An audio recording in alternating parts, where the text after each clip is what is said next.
Assalamualaikum warahmatullahi wabarakatuh. Saya Priska Cahani Putri, NIM 2030111107.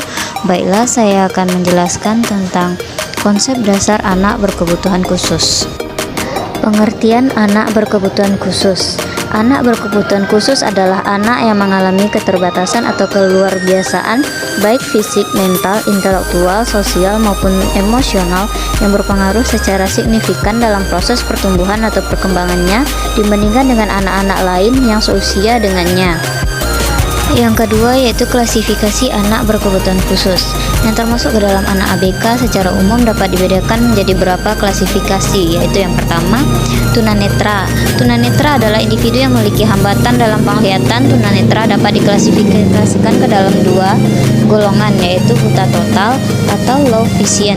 Definisi tunanetra menurut Kaufman dan Halalaha adalah individu yang memiliki lemah penglihatan atau akurasi penglihatan kurang dari 6/60 setelah dikoreksi atau tidak lagi memiliki penglihatan. 2. Tunarungu. Tunarungu adalah individu yang memiliki hambatan dalam pendengaran baik permanen maupun tidak permanen. 3. Tunagrahita.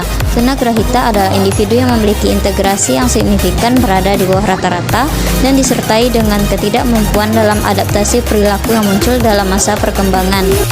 Yang kelima yaitu tunadaksa. Tunadaksa adalah individu yang memiliki gangguan gerak yang disebabkan oleh kelainan neuromuskular dan struktur tulang yang bersifat bawaan, sakit atau akibat kecelakaan, termasuk cerebral palsy, amputasi, polo, dan lumpuh. Tingkat gangguan pada tunadaksa adalah ringan, yaitu memiliki keterbatasan dalam melakukan aktivitas fisik tetap masih dapat ditingkatkan melalui terapi, sedangkan yaitu memiliki keterbatasan motorik yang mengalami gangguan koordinasi sensorik yang berat, yaitu memiliki keterbatasan total dalam gerakan fisik dan tidak mampu mengontrol gerakan fisik. Yang keenam, tunalaras. Tunalaras adalah individu yang mengalami hambatan dalam pendidikan emosi dan kontrol sosial. Yang ketujuh, autisme. Dari pengertian autisme berasal dari kata auto yang berarti sendiri. Penyandang autisme berarti mempunyai dunianya sendiri.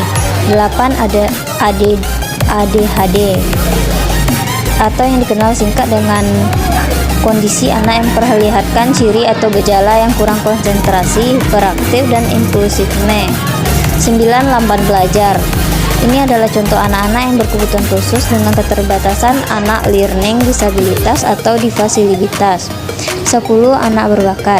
Anak berbakat menunjukkan pada anak-anak yang memiliki kemampuan yang unggul dapat memberikan prestasi yang tinggi baik di sekolah maupun ekskul yang kegiatan minat bakatnya. 11. Anak kesulitan belajar spesifik adalah individu yang memiliki gangguan pada suatu atau lebih kemampuan dasar psikologis yang mencakup pemahaman dan penggunaan bahasa, berbicara, menulis, yang dapat mempengaruhi kemampuan berpikir, membaca, berhitung, berbicara, yang disebabkan karena gangguan persepsi, brain injury, disfungsi minimal otak, disleksia, dan afasia perkembangan. Kemudian ada faktor penyebab anak berkebutuhan khusus. 1. Hereditar.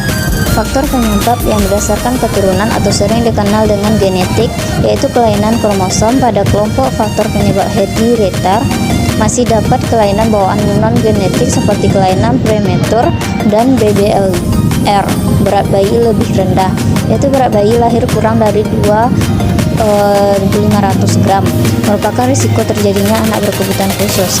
2. Infeksi merupakan suatu penyebab dikarenakan adanya berbagai serangan penyakit infeksi yang dapat menyebabkan baik langsung maupun tidak langsung terjadinya kelainan seperti infeksi torci, polio, meningitis, dan sebagainya. Kemudian yang ketiga yaitu keracunan. Salah satu penyebab lahirnya anak berkebutuhan khusus yaitu keracunan, yang merupakan penyebab yang cukup banyak ditemukan karena seperti pola hidup masyarakat. Keracunan dapat langsung pada anak maupun melalui ibu hamil. 4. Trauma.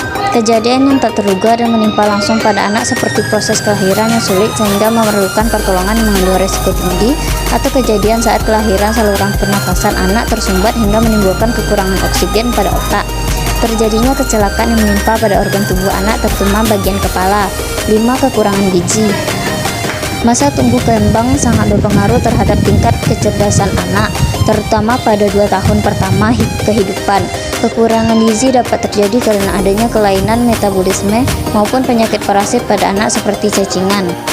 Baiklah, mungkin hanya sekian yang dapat saya sampaikan. Saya sudahi dengan Assalamualaikum warahmatullahi wabarakatuh.